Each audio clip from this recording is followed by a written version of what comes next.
Hello and good morning students, welcome to chapter number first, जो कि already हमने discuss किया है बहुत सारा उसमें।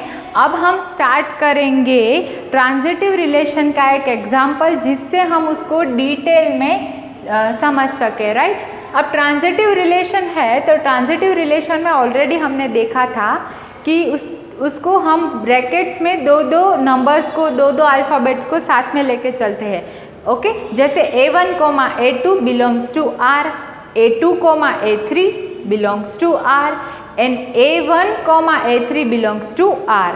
मतलब 1, 2 belongs to R, 2, 3 belongs to R and 3, 1 या 1, 3 बिलोंग्स टू R। उसका एक एग्जाम्पल लेते हैं। यहाँ पे एक रिलेशन दिया हुआ है, X is exactly 7 centimetre taller than Y। X की जो वैल्यू है वो 7 सेंटीमीटर Y से बड़ी है। ओके, तो उसको एक्सप्लेन करने के लिए हम क्या करेंगे, Y सबसे पहले ड्रॉ करेंगे। Y से 7 सेंटीमीटर ज़्यादा मैं क्या करूँगी, X ड्रॉ करूँगी, राइट। तो चलो सिंपली हम समझने के लिए क्या करेंगे, Y को 7 नंबर दे देते हैं।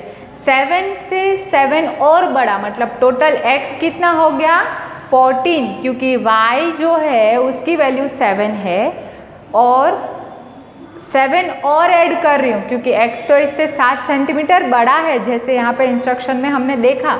तो 7 + 7, X की वैल्यू क्या हुई 14, Y की वैल्यू क्या हुई 7। तो एक रिलेशन जो है यहाँ पे बिलोंग्स करेगा, जो कि है X, Y belongs to R। Clear है ये चीज़? यस। अब क्या करना पड़ेगा, दूसरी कंडीशन Y और Z को लेके करेंगे।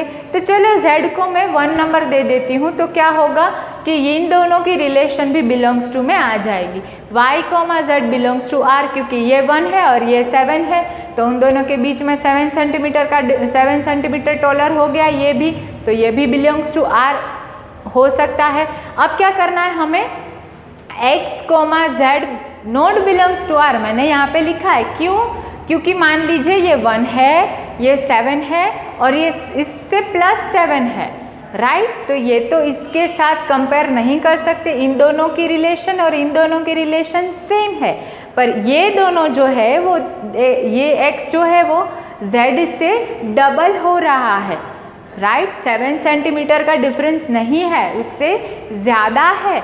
तो हम क्या करेंगे, कहेंगे कि X और Z का डिफरेंस ज़्यादा है 7 सेंटीमीटर से, तो हम इसको रिलेशनशिप में है वैसा नहीं बोल सकते, राइट। तो उसके लिए हम क्या करेंगे, X, Z not belongs to R। वो R जो है रिलेशनशिप की कंडीशन दी है उसको वो सेटिस्फाइड नहीं कर रहा है, राइट। तो ये था हमारा ट्रांजिटिव रिलेशन।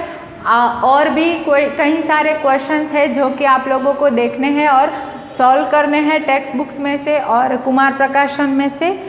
आगे हम एक और रिलेशन देखेंगे जो कि है इक्विवेलेंस रिलेशन। कौन सी है, इक्विवेलेंस रिलेशन।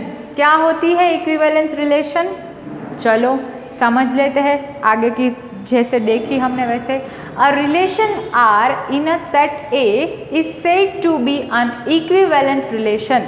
चलो ये तो डेफिनेशन हो गई।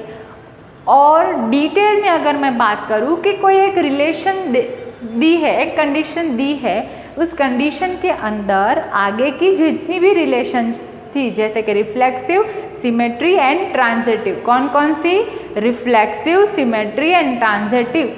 अगर ये तीनों रिलेशन वहाँ पे कंडीशन को सेटिस्फाइड कर पाएगी, बिलोंग्स टू R होगा, तब जाके ये इक्विवेलेंस रिलेशनशिप बनेगी।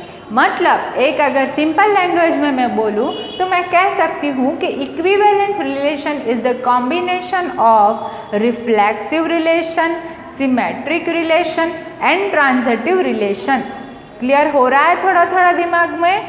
एक बार अगेन मैं रिपीट करती हूँ, इक्विवेलेंस रिलेशन जो है वो रिलेशन जो है उसमें तीनों की तीनों रिलेशन की कंडीशन को सेटिस्फाइड होना पड़ेगा, राइट।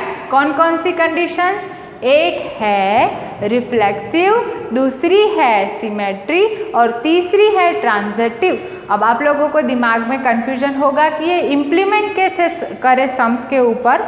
तो चलिए नेक्स्ट वीडियो में देखते हैं इसको एक एग्जाम्पल के साथ।